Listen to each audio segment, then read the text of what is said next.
Potter morning sa inyo mga kapatid. And ngayong Thursday na, yes, para sa lahat ng Harry Potter fans, ngayong Thursday na ilalabas ang final installment ng Harry Potter.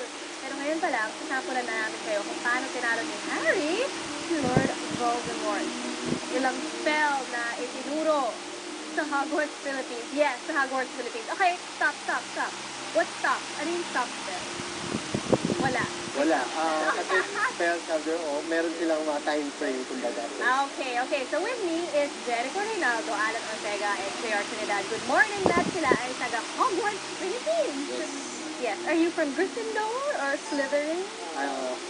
He's from Hufflepuff, he's from Gryffindor, and I'm from Gryffindor. I'm from Gryffindor, but I think this is your star. Someone else. Okay. I'm from Gryffindor today. Ayan, so expected na puno talaga ng aksyon ang part 2 ng Deathly Hallows at ang primary weapon, syempre na ginagamit nila Harry and friends, is magic. Yes. Is magic. So ilan yung mga spells na yung mga sikat na spells. Actually, gagawa kami ngayon ng mga few demos para makita ng mga viewers natin kung paano yung effects ng mga spells. Okay, and of course, to brush up para sa, syempre, For first upcoming Thursday, movie. diba? Pupunta ba kayo sa sinehan na nakaganyan? Yes. Yes! Okay. So ano yung first? Yan. Ang first spell natin is demo namin. Okay. Sorry. Yan. Nakik-explain naman ano. Expelliarmus. Expelliarmus! Woo! Yan. That's the disarming spell, di ba? Okay, para alam niyo yun. So, Expelliarmus is the disarming spell. Ano naman yung... Expelliarmus kasi ginagamit siya po yung para pag may kalabang ka, matatanggal yung wand. Para hindi na siya makagamit ng magic. Ginamit siya nung movies since pangalawang movie. Second. Tapos nag-play siya ng big role sa upcoming film. Okay, so kung hindi pa nababasa yung mga libro, Pag hindi pa nababasa yung mga libro, big spoiler, na siya, malaki yung role niya. pangalawa naman. Pangalawang spell natin ay si Alan naman ang ating demo.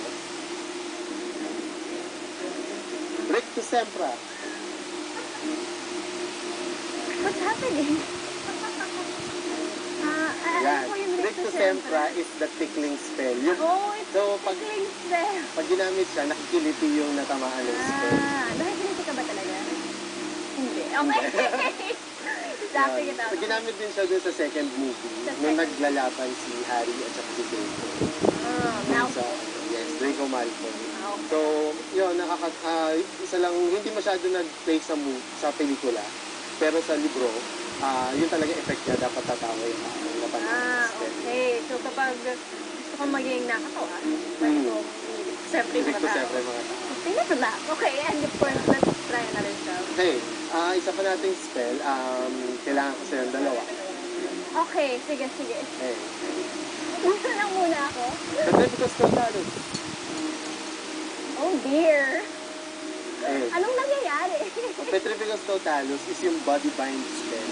So parang magiging maninigas yung katawan. Hindi na makakagalaw yung natamaan ng spell. Okay. So nakita siya dun sa unang pelikula na ginamit ni Hermione against Neville Longbottom para makapunta sila dun sa kailangan nilang puntahan si Freddy. I see. No spoilers. Pero wala na. Yeah, but for the rest of the second part For the second part of the Deathly Hallows. Pero, Harry Potter morning pa rin tayo para sa lahat ng mga Harry Potter fans dyan. So, yan ang pag-usapan namin a little later. And of course, kung tanong nila kung saan sila kumuha ng mga robes na yan at yung scarf na to. So, thank you. Mamaya ipapakita naman namin sa inyo ang kanilang mga rare collection. Ayan, abangan nyo yan. Magbabalik po ang Sapul sa 5.